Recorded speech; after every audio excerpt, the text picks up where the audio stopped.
យើងចូលទៅកម្មវិធីមួយទៀតឈ្មោះថា Paint Classic ចឹងយើងចូលទៅក្នុងកុំព្យូទ័រយើងទៅកន្លែង search នេះយើងវាយពាក្យ Paint មកបាទចេញពាក្យ Paint មកវានឹងចេញ Paint Classic នេះមក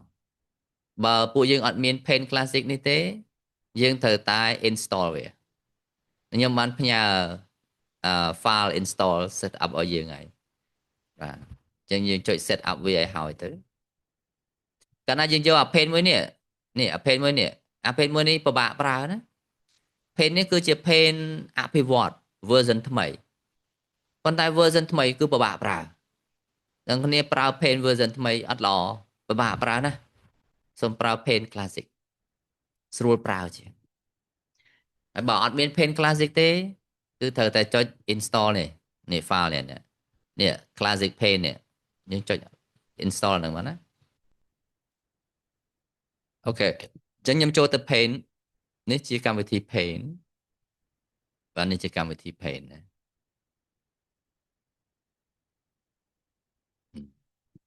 ទី1លុបលើខ្ញុំលុបខ្ញុំចង់លុបតើខ្ញុំត្រូវធ្វើម៉េចបាទពេលដែលលុបនេះនេះដូចជាក្តារខៀនដែលយើងទៅសេណានេះជាក្តារខៀនណាពេលយើងបើកមកដំបូងវាអត់ចេញផ្ទាំងសពេញអញ្ចឹងទេណាវាចេញផ្ទាំងសតែត្រឹមពាក់កណ្ដាលអីចេះទេនេះត្រឹមតែប៉ុណ្្នេះទេផ្ទាំងសវាណាអញ្ចឹងទាំងអស់គ្នាទាញអាប្លោះនេះទាញអសនេះអសកន្លែងនេះវាមានកន្លែងយើងទាញណាយើងទាញវាឲ្យពេញមកណាទាញឲ្យវាពេញមកផ្ទាំងសនឹងពេញទាំងអស់ហើយទាញតែម្ដងហ្នឹងទៅវាពេញរហូតដែរនៅលើកម្មវិធី Paint ហ្នឹងណាបាទ One Date មិនដែរកម្មវិធី Paint មក One Date ហ្នឹងទាញពេញហើយនៅចាំពីខ្ញុំស្បអាប់เพลงพอยហើយเพลง classic ខ្ញុំចុច install ទៅវាថាដោយសារខ្ញុំនៅ Windows 11ខ្ញុំវាឲ្យខ្ញុំចូលទៅក្នុង setting បន្តិចខ្ញុំស្ដាប់មិនសូវច្បាស់ទេសំឡេងខ្សោយទេចាលោកពុកឲ្យ plane classic របស់ខ្ញុំពេលខ្ញុំ install ទៅវាថាជាប់ដោយសារជាប់ Windows 11វាជាប់ function អីមកនេះខ្ញុំកំពុងតែកាយវាបាទចាំព្យាយាមដោះស្រាយអាហ្នឹងដោះស្រាយបានអត់អីទេវាមានកន្លែងឲ្យយើងចុច setting អីណានៃតិចតួចវាមានល្បិចតិចតួចនៅក្នុងហ្នឹងណាតែយើងមើលអក្សរវាទៅយល់ហើយបាទពូវាប្រាប់តែខ្ញុំអត់បានធ្វើដោយសារចូលតែសិនបាទអូខេអញ្ចឹងបើចេញផ្ទាំងសហ្នឹងអត់ពេញគឺយើងទាញវាឲ្យពេញមកឥឡូវខ្ញុំទី1ខ្ញុំចង់លុបមេរៀនដែលយើងបង្រៀនហើយកាលពីថ្ងៃមុនវាជាប់អីចឹងមកខ្ញុំត្រូវការលុបមេរៀនហ្នឹងចេញការលុបមេរៀនសូមចុចលើ select នេះ select នេះគឺ select នេះអក្សរ select នៅលើនេះដើម្បីលុបបានណាចុច select នេះ select ចុចចំកណ្ដាលហ្នឹងហ្មងហើយយើងចុចអុសពីលើចុះក្រោមពីឆ្វេងទៅស្ដាំកុំដកដៃចេញឲ្យសោះលើចុះក្រោមឆ្វេងទៅស្ដាំចុចឲ្យពេញមកចុចលើពាក្យថា delete នៅលើកុំព្យូទ័រយើងចុចលើពាក្យ delete នៅលើកុំព្យូទ័រយើង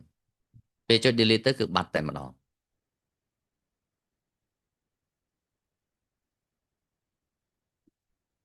ចុចពាក្យ delete ទៅគឺបាត់ហើយឃើញទេ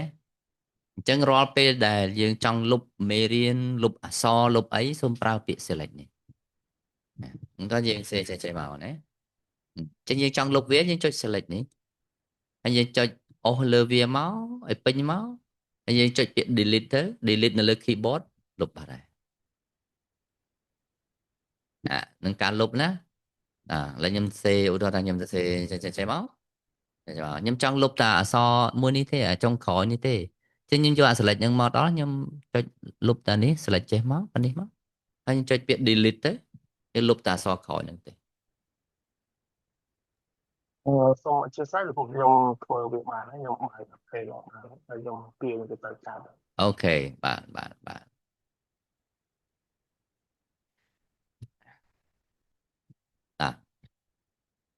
លើកបន្តទៅទៀតពេលដែលយើងបញ្យលមេរៀនសិស្សទី1គឺយើងយកមេរៀនយើងដាក់ចូលទៅក្នុងក្តារខៀនរបស់យើងហ្នឹងយើងយកមេរៀនណាអញ្ចឹងពេលដែលបរៀនសិស្សគឺខ្ញុំផ្ញើមេរៀនទៅឲ្យយើងជា PDF មេរៀនដែលផ្ញើឲ្យជា PDF ចឹងយើងកាត់មេរៀនយើងយកទៅបញ្យល់នៅក្នុងហ្នឹងមេរៀនយើងខ្លីៗខ្ញុំកាត់យកទៅដាក់នៅក្នុងហ្នឹងបង្រៀនឧទាហរណ៍ឥឡូវមេរៀនខ្ញុំបើកពី PowerPoint ខ្ញុំបើកពី PowerPoint ប៉ុន្តែយើងអត់មាន PowerPoint ផ្ញើទៅឲ្យយើងប្រើជា PDF នេះអញ្ចឹងដូចថានេះជា PDF ចុះអញ្ចឹងយើងបើកកន្លែងហ្នឹងមកយើងកាត់យកមេរៀនហ្នឹងយកទៅពន្យល់នៅក្នុង Paint ជាក្តារខៀនសម្រាប់ពន្យល់អញ្ចឹងយើងចាប់ផ្ដើមកាត់អញ្ចឹងកាត់មេរៀននេះដើម្បីកាត់មេរៀននេះបានសូមប្រើ snipping tool អាកត្រៃយើងហ្នឹងនេះកត្រៃយើងខ្ញុំដាក់ខាងក្រោមនេះចុចលើកត្រៃមួយអញ្ចឹងមកហើយចុចលើពាក្យ new នេះលើពាក្យ new នេះ new ខាងលើនេះ new ខាងលើនេះឃើញទេ new ខាងលើនេះចុចលើពាក្យ new មកវានឹងចេញផ្ទាំងងងឹតមួយអញ្ចឹងយើងគូសពីលើមកអស់ពីលើចុះក្រោមឆ្វេងទៅស្ដាំមកពេញចិត្តយើងហើយដកដៃចេញមកហើយយើងយកពាក្យថា copy នៅខាងលើនេះ copy សនេះគឺ copy ចុចលើពាក្យ copy មកយើង copy អ្វីដែលយើងបានកាត់ហើយយើងយកទៅពន្យល់នៅក្នុង Paint យើងចូលទៅក្នុង Paint ចូលទៅក្នុង Paint យើងវិញណាហើយយើង paste វាមកនេះកន្លែងនេះ paste ចុច paste ឆ្វាច់មកគឺវាចូលមកក្នុង Paint ហើយយើងកុំដោះ select ចេញឲ្យសោះណាវានៅជាប់ select ហាមចុចពឹកពីពឹកហេនតែចុចពីពឹកខាងក្រៅគឺដោះ select នឹងចេញហើយតែបើអត់ទាន់ចុចទេគឺយើងអាចរំកិលវាបានចេញបើខ្ញុំជួយរំកិលមើលឃើញទេខ្ញុំកិលឆ្វេងស្ដាំបានឃើញទេខ្ញុំរំកិលឆ្វេងស្ដាំបានចឹងខ្ញុំដាក់នៅទីតាំងដែលខ្ញុំចង់ដាក់ប៉ុណ្ណេះមកបើខ្ញុំចង់ទាញវាចុះក្រោមតិចខ្ញុំទាញវាចុះក្រោមតិចមកនឹងព្រីកវាតិចមកបាទហើយខ្ញុំទៅទាញវាចុះក្រោមតិចមកបានឃើញទេខ្ញុំអាចបរួមវាចេះមកបរួមចេះក៏បានឃើញទេទូចចេះក៏បានដែរប៉ុន្តែការបង្រួមតូចធំវានឹងប៉ះពាល់លើគុណភាពនៃរូបភាពនេះចាំមើលខ្ញុំទាញឡើងទៅវិញគឺបាត់បង់គុណភាពហើយខ្ញុំទាញវាទៅវិញយើងឃើញអក្សរព្រាកជាងមុនណាបាទអក្សរនឹងព្រាកជាងមុនណាបាទអញ្ចឹងពេលដែលយើងដាក់ចូលទៅយើងកុំព្យាយាមទាញធំទាញតូចពេកទាញតែតិចបានដែរដើម្បីកុំឲ្យបាត់បង់គុណភាពអក្សរអញ្ចឹងឧទាហរណ៍អក្សរហ្នឹងវាយើងអត់ពេញចិត្តទេយើងអត់ពេញចិត្តទេណាអក្សរហ្នឹងពេញចិត្តទេយើងចុច delete នៅលើ keyboard យើងវិញទៅ delete ទៅវាទៅវិញហើយយើងចុច paste ម្ដងទៀតមកវាមកវិញទៀតនេះណា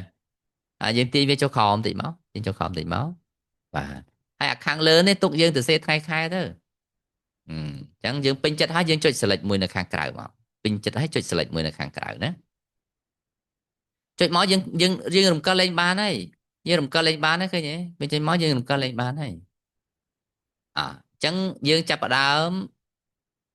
បញ្យល់មេរៀនយើងចាប់ផ្ដើមសរសេរអក្សរពេលសរសេរអក្សរទាំងអស់គ្នាចុចលើអក្សរ A អក្សរ A នេះសម្រាប់សរសេរអក្សរណាចុចលើអក្សរ A យើងចុចលើអក្សរ A មួយមកចុចលើអក្សរ A មួយមកវានឹងចេញ cursor យើងទៅសេអញ្ចឹងយើងដាក់តានេះមួយមកឃើញទេបាទអញ្ចឹងយើងទាញនេះធំតិចមកទាញឲ្យធំតិចមកដល់នេះមកបាទហើយយើងចាប់ផ្ដើមសរសេរអក្សរអញ្ចឹងយើងចង់ឲ្យអក្សរយើងពណ៌អី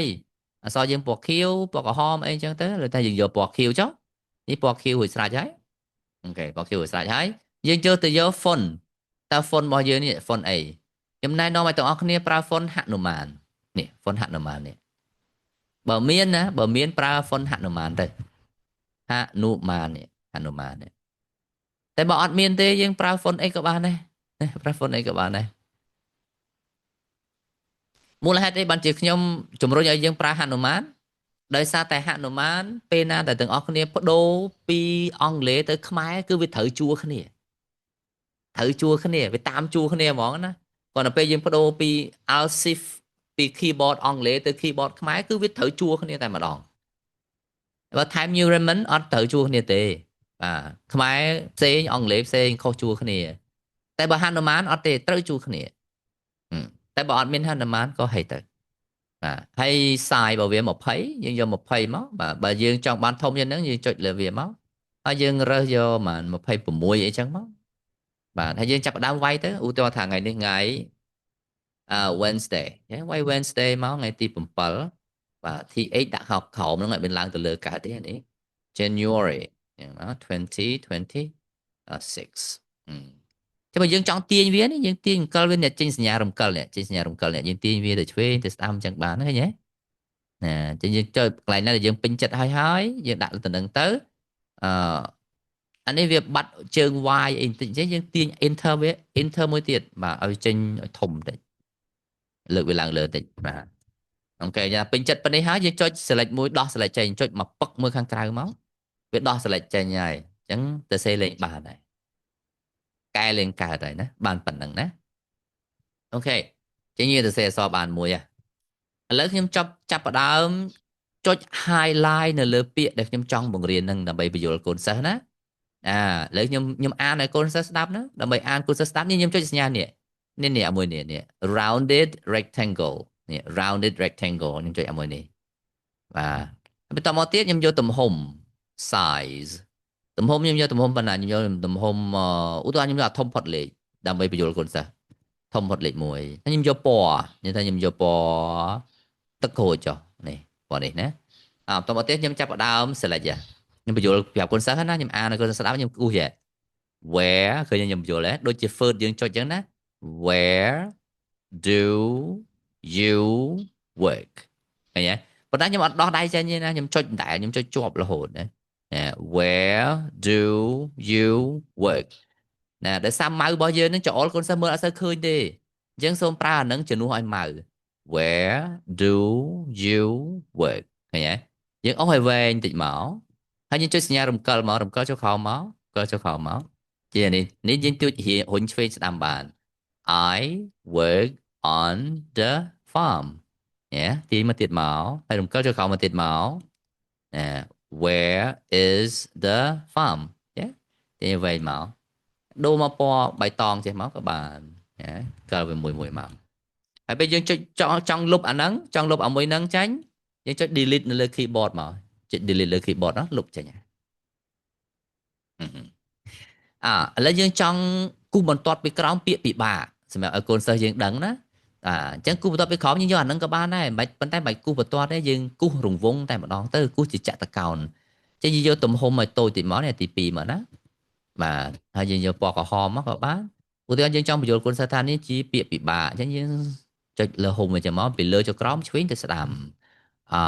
on the farm អញ្ចឹងពីលើចុចក្រោមឆ្វេងទៅស្ដាំឃើញទេwhere ពីលើចុចក្រោមឆ្វេងទៅស្ដាំvillage ពីលើចុចក្រោមឆ្វេងទៅស្ដាំ who លើចុចក្រោមឆ្វេងទៅស្ដាំ my dad ពីលើចុចក្រោមឆ្វេងទៅស្ដាំEdit ណា feed លើចុចក្រោមឆ្វេងទៅស្ដាំ animals លើចុចក្រោមឆ្វេងទៅស្ដាំអូខេចប់ឧទាហរណ៍ថាពាក្យពិបាកយើងមានប៉ុណ្ណឹងយើង highlight ពាក្យពិបាកប៉ុណ្ណឹងឲ្យកូនសិស្សឃើញតែពាក្យពិបាកតមកទៀតយើងបញ្យល់ពាក្យពិបាកហ្នឹងនៅខាងស្ដាំដៃឥឡូវយើងយកពាក្យពិបាកមកស្ដាំដៃអញ្ចឹងដល់ពេលទៅសេអក្សរយើងទៅយក A មកទៅសេណាយក A មកទៅសេណាយក A មកទៅសេមកយើងដាក់ខាងនេះមួយមកបាទបញ្យល់ពាក្យមកយើងមានប្រមាណពាក្យទី1យើងវាយលេខ1មកវាយលេខ1មកយើងដូរពណ៌វាមកពណ៌នេះពណ៌ក្រហមយើងយកពណ៌ខៀវយកពណ៌ខៀវមកណាអញ្ចឹងមើលទៅដូចជាធំពេកយើងដាក់តូចទៀតមកយើងដូរទំហំវាមកត្រឹម20អីបានហើយត្រឹម20អីបានហើយអូខេអញ្ចឹងលេខ1យើងទៅសេដក clear មកមានពាក្យ work ចុះបន្ទាត់មកលេខ2មានពាក្យ farm ចុះបន្ទាត់មកលេខ3មានពាក្យ where លេខ4មានពាក្យ village លេខ5មានពាក្យ who លេខ6កន្លែងណាយើងគូស highlight យើងសរសេរឡើងវិញទាំងអស់ my dad will feed លេខ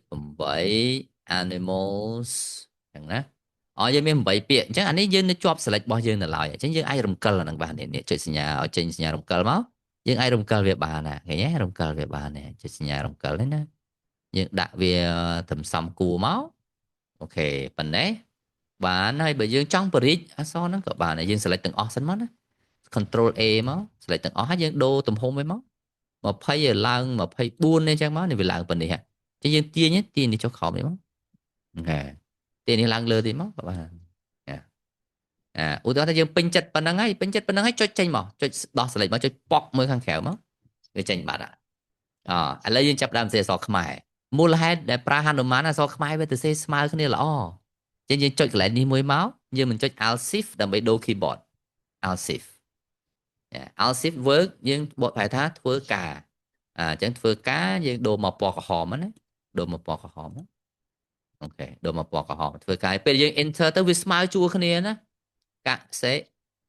ឋានវាស្មើជួរគ្នាល្អអញ្ចឹងណា where ឯណាឃើញណា village home enter មក who Nona my dad ប៉ារបស់ខ្ញុំណា feed ឲ្យចំណី animal សត្វណាបើយើងចង់រំកិលវាចុចសញ្ញារំកិលនេះយើងដាក់ឲ្យចេញសញ្ញារំកិលលើនេះមកគឺចេះបាននេះឃើញទេគឺគៀ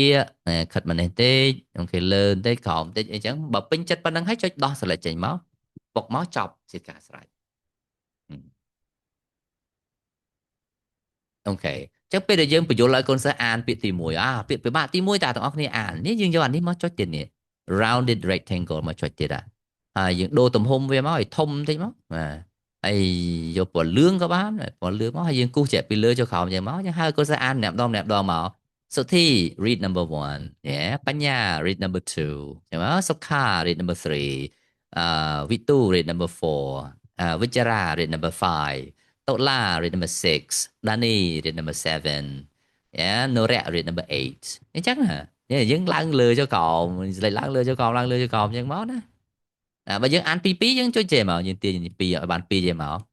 វិទូ read number 1 and number 2នេះDani read number 3 and number 4នេះNiri read number 5 number 6ចឹងដៃយើងចឹងរហូតដៃយើងចឹងរហូតទាញចុះទាញឡើងទាញចុះទាញឡើងចឹង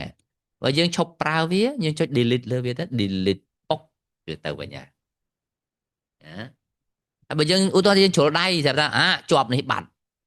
យើងជ្រុលដៃណាជ្រុលដៃដោះ select ហើយចឹងយើងធ្វើម៉េចយើងចុច control Z ទៅដូចតែ word ចឹងណា control Z ទៅវិញចុចនេះ undo កន្លែងនេះក៏បាននេះ undo នេះ control Z នេះយើងចុច control Z ទៅវិញបាត់ហើយហ្នឹងឃើញដូចតែ work នេះយើងទៅសេខុសហើយយើងចុចសញ្ញាលុបនេះយកសញ្ញាលុបមកលុបwork នេះចេញលុបតែប៉ុណ្្នឹងចេញមកចុច delete មកលុបបាត់ហើយយើងទៅសេសារថ្មីមកយើងសេ work សារថ្មីមកសេ work សារថ្មីមក work អានេះដូរពណ៌មកពណ៌ខៀវវិញមកហើយបើថាវាមិនត្រូវជួរទេយើងសេរីឡើងចុះចេះមកឲ្យវាត្រូវតាមកន្លែងយើងចង់បានមកចេះមកហើយយើងពេញចិត្តឲ្យដកដៃចេញចុចម៉ៅពឹបមួយខាងក្រៅមកបានរួចស្រេចនេះអូខេបន្ទាប់ពីយើងបញ្យល់កូនសិស្សអីហើយអស់ហើយយើងចង់កាត់មេរៀននេះយកទៅឲ្យកូនសិស្សព្រោះគេមាន group Telegram ណាអញ្ចឹងយើងកាត់ដល់ពេលកាត់យើងយកអីកត្រៃយើងមកកាត់ទៀតណាកាត់មេរៀនដាក់ចូលក្នុង Telegram យកកត្រៃយើង snipping tool នេះយក snipping tool មកកាត់បចយើងពាក្យ new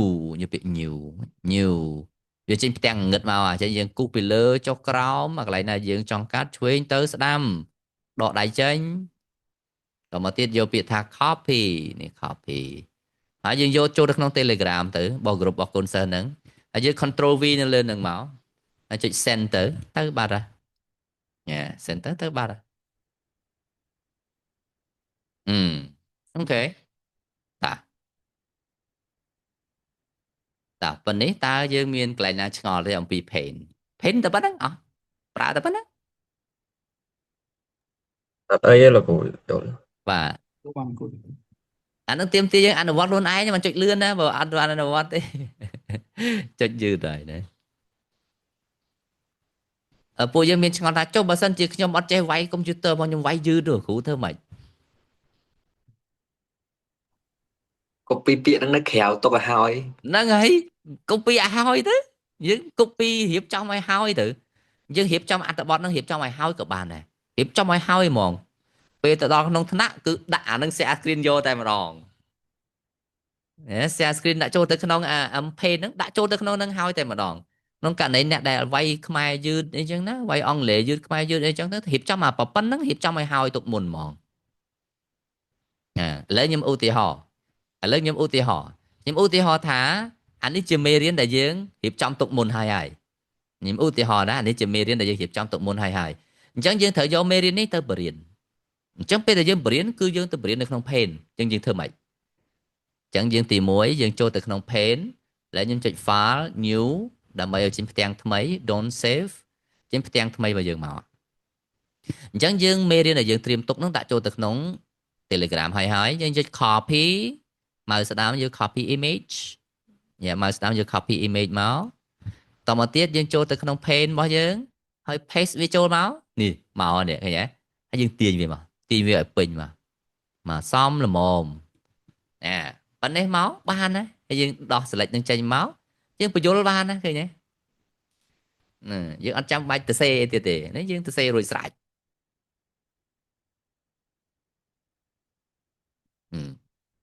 មិនដែរមានអីឆ្ងល់ទេកន្លែងនេះ អត់អីលោកគ្រូមានទេលោកគ្រូ លោកគ្រូខ្ញុំសុំតិចដោយសារមិញខ្ញុំកន្លែងដល់ឱកាសថ្មីហើយចង់ថានៅពេលដែលយើងបញ្យល់ពួកគាត់ទៅសេពាក្យសេអីចឹងហើយអញ្ចឹងយើង screenshot ហ្នឹងយើងទៅផុសក្នុងក្រុមរបស់ពួកគាត់ទៅអត់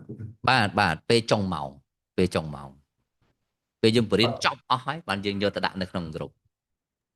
បាទនីតិវិធីផ្សេងទៀតខ្ញុំនឹងប្រាប់តិចទៀតខ្ញុំនឹងប្រាប់ហើយខ្ញុំគ្រាន់តែឲ្យដឹងអំពីរបៀបប្រើប្រាស់សិនបាទបច្ចេកទេសនឹងប្រាប់ចប់នឹងទៅខ្ញុំប្រាប់ពីតែបច្ចេកទេសហើយ